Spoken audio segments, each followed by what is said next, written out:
Assalamualaikum warahmatullahi wabarakatuh.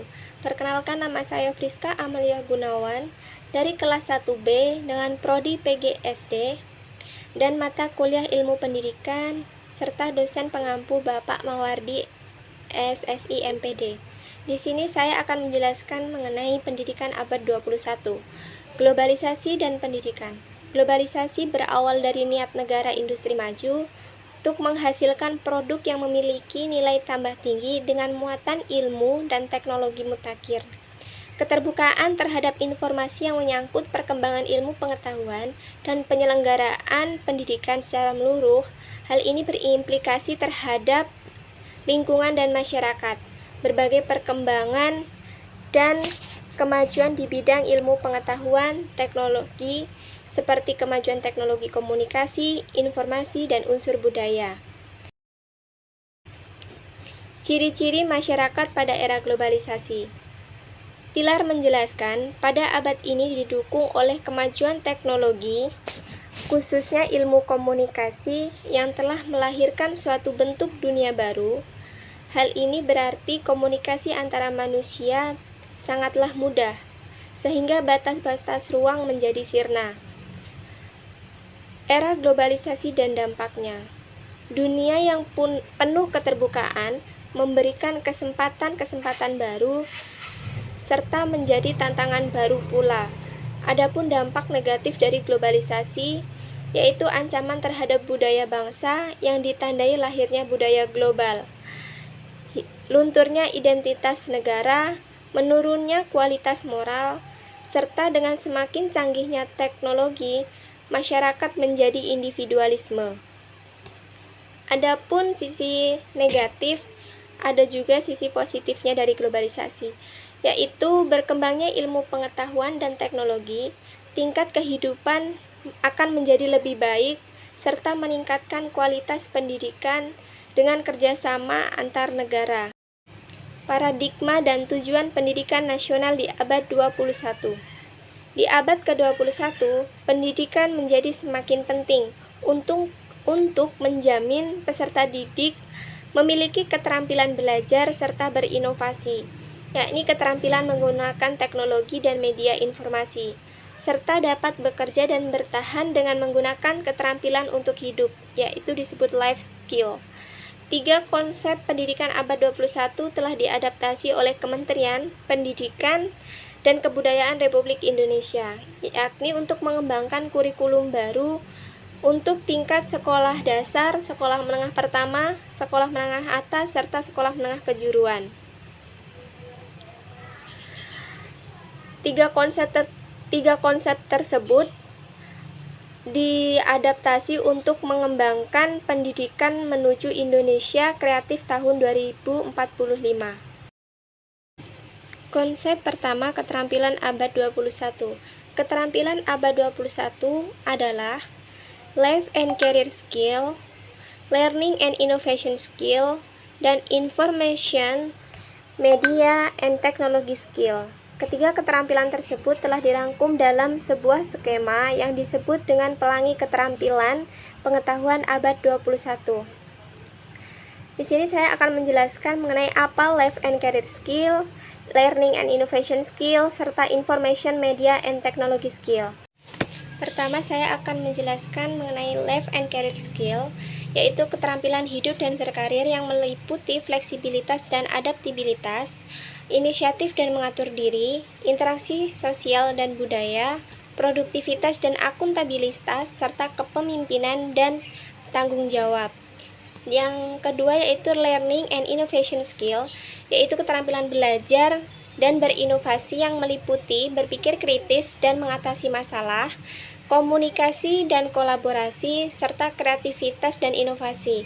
Dan yang ketiga yaitu information, media, and technology skill, yaitu keterampilan teknologi dan media informasi. Konsep kedua, pendekatan saintifik atau scientific approach. Pendekatan yaitu dari konsep inovator secara DNA, menyatakan bahwa memiliki karakteristik sebagai inovator jika memiliki kemampuan mengasosiasikan satu peristiwa dengan peristiwa lainnya.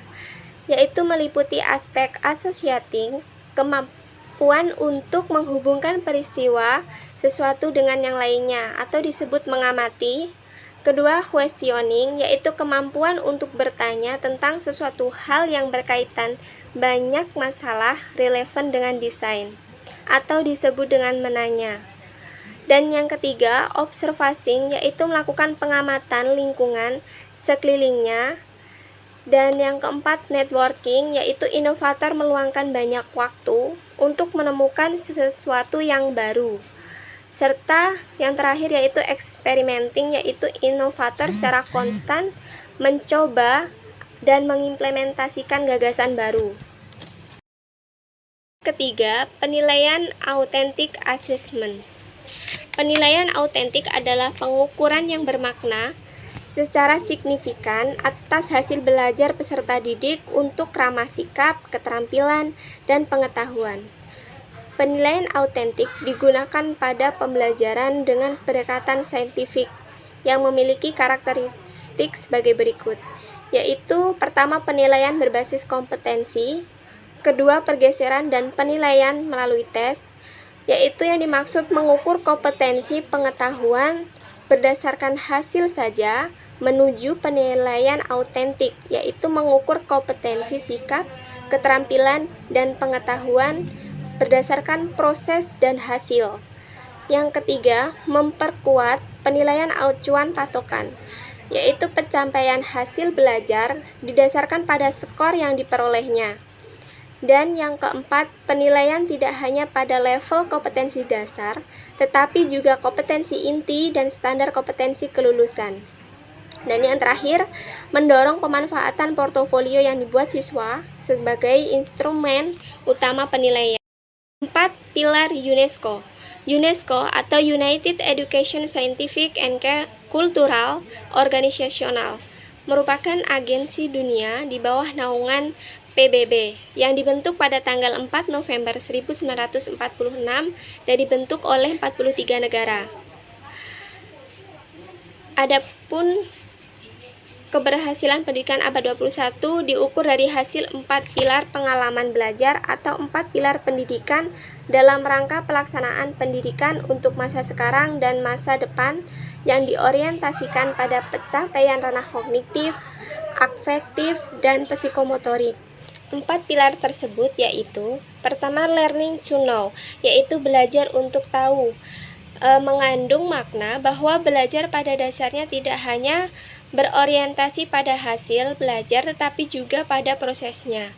Dan yang kedua yaitu learning to do, belajar untuk melakukan, dimaknai sebagai upaya untuk membuat peserta didik terampil mengerjakan kegiatan tertentu sehingga menghasilkan sesuatu yang bermakna bagi kehidupan.